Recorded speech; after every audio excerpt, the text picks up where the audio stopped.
무철은 조용히 말했다. 곧 이사를 나가겠다고. 그 말에 미자의 표정이 잠시 굳었다. 분명 다시 함께 살기로 했을 땐 마음속 깊은 앙금도 조금씩 사라지는 듯 했다. 그런데 왜 지금, 왜 먼저 떠나려는 걸까? 미자는 괜스레 문고리를 잡고 한참을 서 있었다. 어쩌면 이제라도 예전처럼 돌아갈 수 있을 거라 기대했는지도 모른다. 하지만 무철의 입에서 나온 그 말은 모든 걸 되돌리기엔 너무 이른 작별처럼 들렸다. 며칠 전 무철이 식탁에 놓인 미자의 생일 케이크를 괜히 바라보다 말없이 돌아섰던 모습이 자꾸 떠올랐다. 그때도 말을 꺼내지 못했던 그가 지금은 왜 이렇게 쉽게 등을 돌리는 걸까? 혹시 이 모든 변화가 자신과는 무관한 선택처럼 느껴져 미자의 마음은 더 깊이 무너지고 있었다. 그가 진짜 떠나려는 이유는 무엇일까? 미자가 아직 듣지 못한 속사정이 있는 걸까? 대식은 안방에 금고를 들여놨다. 그리고 아무 말 없이 비밀번호를 숨겼다. 해숙은 웃으며 넘겼지만 그 표정엔 묘한 불편함이 스쳤다. 부부라면 믿음이란 게 기본일 텐데 왜 갑자기 금고를 들여놨을까? 혹시 자신이 투자한 50억이 들킬까봐 그러는 걸까? 해숙은 방 안을 서성이며 자꾸만 그 금고를 흘끗거리게 됐다. 처음엔 웃음이었지만 점점 그 표정이 굳어갔다. 속을 들키기 싫었던 건 대식만이 아니었을지도 모른다. 그녀는 결국 말없이 가방을 싸기 시작했다. 금고 하나로 시작된 부부의 신뢰는 이미 되돌리기엔 늦은 걸까? 대식은 그 사실을 알고 있기나 한 걸까? 해숙은 조용히 가방을 챙겼다. 무릎 위에 얹힌 손은 한참을 떨고 있었다. 집을 나서려는 이유가 정말 금고 때문만은 아니었다. 그동안 쌓여온 마음의 금은 이제 터질 지경이었다.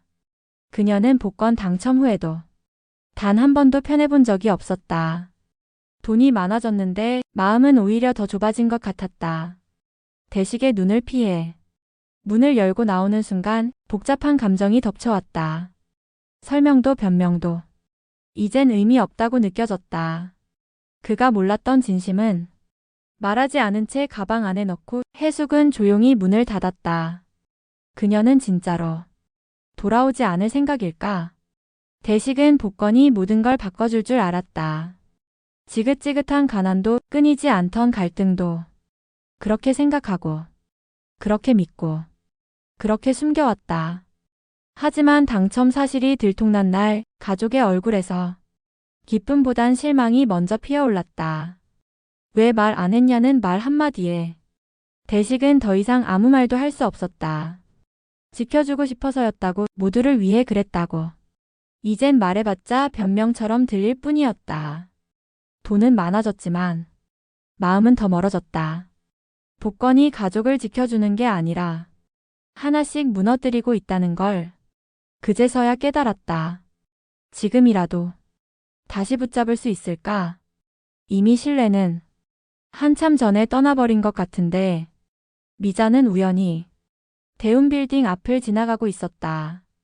그런데 그곳에 장미와 함께 있는 무철이 보였다. 두 사람은 멀리서 보기에도 가까워 보였다. 무철은 어딘가 당황한 얼굴이었고 장미는 의미심장한 미소를 짓고 있었다. 그 모습을 본 순간 미자의 가슴 한켠이 서늘하게 식었다. 장례까지 치렀던 남편이 다시 살아 돌아온 것도 벅찬데 그가 감춘 또 다른 진실이 있는 건 아닐까? 장미는 왜 지금 이 시점에 무철을 찾아온 걸까? 그리고 왜 그는 아무 말 없이 그 자리에 있었을까? 미자의 마음은 혼란을 넘어 서서히 의심으로 기울기 시작했다. 규태는 대운빌딩 계약서를 한참이나 들여다보고 있었다. 몇 번을 확인해도 그 서류 어딘가 낯설었다.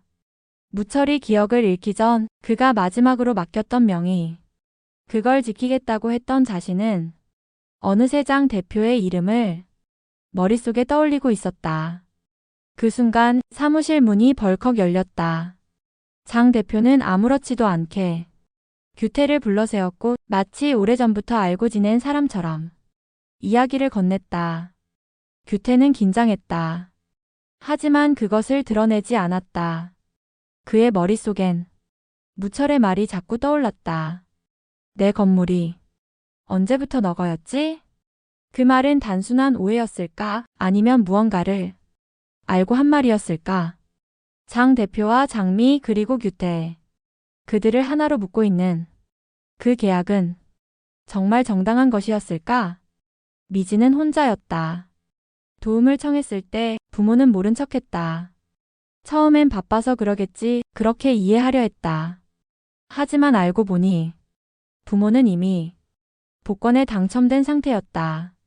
말 한마디 없이 수십억을 손에 쥐고도 딸의 절박함엔 입을 닫고 있었다. 게다가 그 돈 중 일부를 석진의 사업에 투자했다는 사실까지 알게 되었을 땐 미진의 가슴 속에서 뭔가 툭하고 끊어지는 소리가 났다. 가난보다 더 참기 힘든 건 가족이 나를 속였다는 감정이었다. 사랑받는 줄 알았던 지난 날이 모두 거짓처럼 느껴졌다. 그녀는 부모의 얼굴을 보며 묻고 싶었다. 그 돈 나에겐 한 번도 쓸 생각이 없었어요. 이제 미지는 부모를 향해 돌아설 준비를 마쳤다. 태아는 요즘 아진의 눈을 똑바로 마주치지 못한다. 처음 돈을 빌릴 땐 진심이었다. 꼭 갚겠다고, 정말 미안하다고. 하지만 시간이 지날수록 그 말은 빚보다 더 무거운 족쇄가 되었다. 아진은 괜찮다고 했다. 그깟 시계 하나, 그깟 3천만 원쯤이야. 그 말이 더 무거웠다.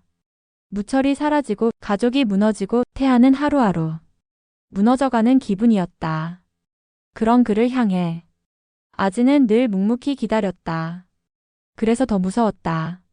믿고 있다는 그 말이 미안하다는 태아의 말보다 더 아프게 다가왔다. 두 사람은 아직 서로의 마음을 완전히 꺼내놓지 못하고 있다. 하지만 그 침묵 속에 감정은 계속 무거워지고 있었다. 이 빚은 정말 돈으로만 갚을 수 있는 걸까? 서우는 석진 곁에 있으면 괜히 안심이 됐다. 조금은 투박하고 말도 아끼는 그였지만 늘 자신을 먼저 생각해줬다. 하지만 석진은 자신에게 늘 불안했다. 투자를 부탁했을 때도 서우가 상처받을까봐 태영의 비밀을 끝까지 숨기려 했다.